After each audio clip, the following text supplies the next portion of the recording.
Nah, di video kali ini kita akan belajar mengenai bunga.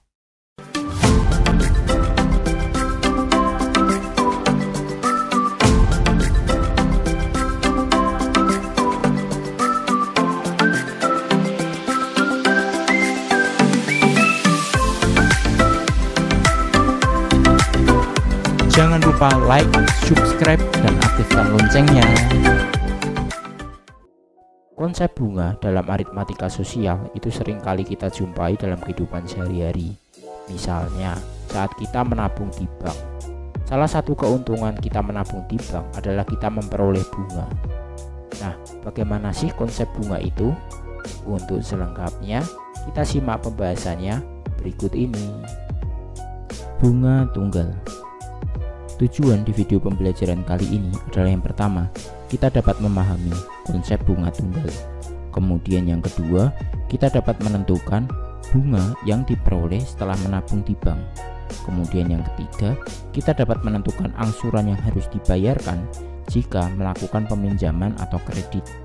Kemudian yang keempat, kita dapat menyelesaikan masalah yang berkaitan dengan bunga tunggal. Konsep bunga dalam aritmatika sosial. Bunga itu merupakan imbalan jasa untuk penggunaan uang atau modal yang dibayar pada waktu tertentu berdasarkan ketentuan atau kesepakatan. Nah, bunga sendiri ada dua sistemnya, dibedakan menjadi dua, yaitu bunga tunggal dan bunga majemuk. Konsep bunga tunggal itu adalah yang memperoleh bunga itu hanya modal atau tabungan awal saja, sementara bunganya tidak berbunga lagi. Nah, di video kali ini kita hanya akan membahas mengenai konsep bunga tunggal. Untuk bunga majemuk akan dibahas di jenjang SMA. Besarnya bunga umumnya dinyatakan dalam bentuk persentase dari modal awal atau tabungan awal. Kita masuk ke materi bunga tabungan. Rumus untuk menentukan bunga tabungan. Misalkan tabungan awal atau modal awal itu sebesar M besar. Kemudian persen bunganya itu diketahui P% per tahun. Ini per tahun ya. Kemudian bunga yang diperoleh setelah B bulan, artinya waktunya setelah kita misalkan B bulan, itu kita simbolkan B. Jadi rumus bunganya itu seperti ini. B per 12 dikali P per 100. P per 100 itu karena P persen itu kan artinya per 100 ya, dikali M. M nya ini adalah tabungan awal atau modal awalnya. Nah, perlu diperhatikan ini kenapa per 12, ini karena biasanya itu persen bunganya itu diketahui per tahun, sedangkan dalam satu tahun itu ada 12 bulan. Nah, biasanya rumus ini ya yang sering dipakai. Kemudian kalau kita sudah mengetahui bunganya berapa, kita bisa tahu tabungan akhirnya itu adalah tabungan awal ditambah besar bunganya ini. Nah, selain rumus ini, ada juga diketahui rumusnya seperti ini. Ini untuk kasus kalau yang ditanyakan itu adalah bunga untuk setelah N tahun. Jadi kan kalau tadi kan dalam bentuk bulan waktunya. Kalau ini dalam bentuk tahun, berapa tahun kemudian, dan bunganya ini juga per tahun, berarti ini nggak usah pakai per 12, jadi cuma N kali P per 100 dikali M. Kalau yang tadi ini pakai per B12 per B per 12 karena yang diketahui adalah kita mencari berapa bulan kemudian, tapi persennya dalam bentuk per tahun. Kalau yang ini kita mencari berapa tahun kemudian dan persennya tetap per tahun ya. Atau juga bisa juga pakai rumus ini. Ini kalau diketahui persennya itu per bulan, jadi nggak usah pakai per B12 karena persennya ini per bulan. Nah, tenang saja, biasanya yang sering muncul itu adalah yang pertama ini ya. Nah, yang ini, yang B per 12 kali P per 100 dikali M. Seperti itu. Supaya kita lebih memahaminya, kita simak contoh soalnya seperti ini. Contoh soal yang pertama, Pak Hasan menabung di bank sebesar 400.000 dengan sistem bunga tunggal. Bunga yang disepakati itu adalah sebesar 18% per tahun. Berapa besarnya tabungan Pak Hasan setelah 9 bulan? Nah, berarti kan diketahuinya apa? Diketahuinya modal atau tabungan awalnya itu adalah 400.000. kemudian berapa bulan ia menabung. Pak Hasan menabung itu sebesar 9 bulan ya.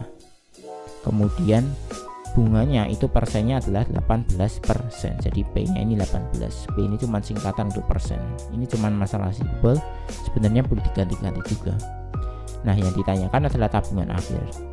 Oke, kita masuk ke rumusnya saja. Jadi bunga sama dengan B per 12 dikali P per 100 dikali M. B nya itu adalah 9 bulan, P nya itu adalah 18 per 100 karena 18%. Kemudian langsung dikali M. M itu adalah tabungan awalnya, yaitu 400.000 ini. Ya udah, kita coret-coret saja. Kita bagi dengan, misal kita bagi dengan 9 ini ya, kita sederhanakan, bagi 3, kemudian bawah bagi 3 itu adalah 4. Kemudian kita coret 4-nya dengan 400.000 ini, sehingga jadi 100.000 ya.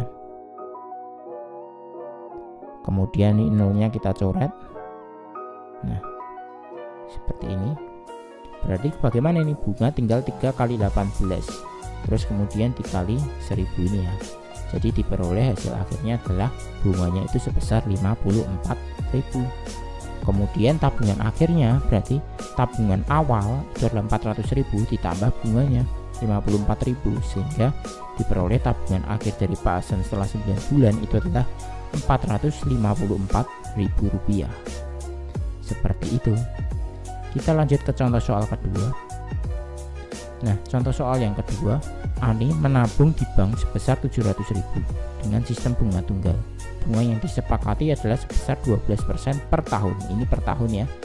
Berapa besarnya tabungan Ani setelah 3 tahun? Nah, sekarang kita dalam bentuk tahun dan ini juga per tahun.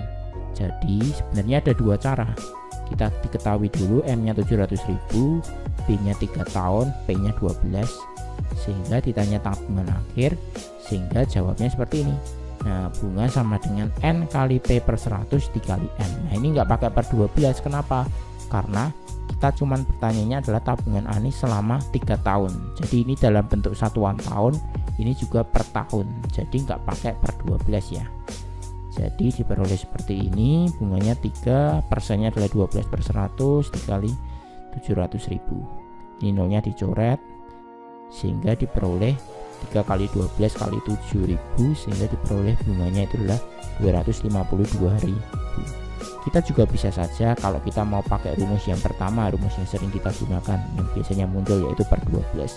Tapi harus diingat, B nya ini harus dalam satuan bulan. Karena di sini adalah 3 tahun, berarti 3 tahun itu kan berapa bulan? 3 tahun berarti 1 tahun itu ada 12 bulan, berarti 3 kali 12 itu berarti B nya nanti bukan 3 tapi adalah 36 bulan dari 3 kali 12, sehingga nanti hasilnya pun sama, 36 per 12 dikali 12 per 100 dikali 700.000, sehingga diperoleh hasilnya juga nanti bunganya adalah 252.000, sehingga tabungan akhirnya itu adalah 700.000, tabungan awal ditambah bunganya 252.000, sehingga diperoleh tabungan akhirnya adalah 952.000 rupiah. Jadi besarnya tabungan Ani setelah 3 tahun itu adalah sebesar 952.000. Seperti itu. Kita lanjut ke contoh soal yang ketiga. Ari menabung uang sebesar 1.200.000 di bank. Pihak bank memberikan suku bunga sebesar 9% per tahun. Setelah beberapa bulan, ternyata tabungan Ari menjadi 1.236.000. Pertanyaannya, berapa lama Ari menabung? Nah, diketahuinya tabungan awal atau M-nya itu adalah sebesar 1.200.000. Kemudian tabungan akhirnya itu sebesar 1.236.000. Dan persennya atau bunga persennya ini adalah 9% per tahun. Yang ditanyakan adalah lama menabung. Jawab, langkah awal yang harus kita lakukan adalah kita mencari besar bunganya dulu. Jadi tabungan akhir dikurangi tabungan awalnya. Jadi 1.236.000 dikurangi 1.200.000, sehingga diperoleh bunganya itu sebesar 36.000. Kemudian kita lanjut ke rumus bunganya yang tadi, yaitu adalah bunga sama dengan B per 12 dikali P per 100 dikali M. Nah, kita mencari B-nya ini ya. Kita mencari B ini. Jadi bunganya kita ganti 36.000. B-nya tetap tulis saja B per 12, persennya 9/100 dikali tabungan awalnya 1.200.000. Kemudian kita coret nolnya 2 ini dengan 02 ini ya. Kemudian 12-nya ini juga kita coret. Jadi ini adalah 1000 ya. Kemudian 1000 kali 9 kali B itu diperoleh 9000 B sama dengan 36.000. Kemudian kita balik aja supaya lebih enak. Variabelnya di kiri, angkanya di kanan. Kemudian ruas kiri bagi 9000, ruas kanan bagi 9000, sehingga diperoleh B-nya adalah 4 bulan. Jadi Ari harus menabung selama 4 bulan untuk memperoleh tabungan akhirnya adalah 1.236.000. Seperti itu. Next, untuk materi bunga pinjaman. Rumus untuk menentukan bunga pinjaman. Misalkan pinjamannya itu sebesar M, kemudian persen bunganya itu disimbolkan P persen per tahun, dan waktu pengembaliannya itu selama B bulan. Nah, sebenarnya rumusnya sama kayak yang tadi, yaitu adalah bunga sama dengan B per 12 dikali P per 100 dikali M. Nah, kemudian jumlah uang yang harus dikembalikan itu adalah pinjaman awal ditambah bunganya. Jadi kalau kita misal pinjam uang di bank itu sebesar 4 juta, kita mengembalikannya nggak cuma 4 juta, tapi 4 juta ditambah bunganya berapa. Kemudian angsurannya itu adalah sebesar M tambah bunga per B-nya. M-nya ini adalah pinjaman awal. Jadi total uang yang harus dikembalikan itu dibagi berapa bulan kita mengangsur. Angsuran itu adalah jumlah uang yang harus dibayarkan setiap periode. Umumnya angsuran itu dilakukan setiap bulan. Supaya kita lebih memahaminya lagi, kita langsung saja simak contoh soalnya. Pak Adi meminjam uang di bank sebesar 4 juta dengan sistem bunga tunggal 12% per tahun. Ia harus mengembalikan dengan cara mengangsur selama 10 bulan. Tentukan A.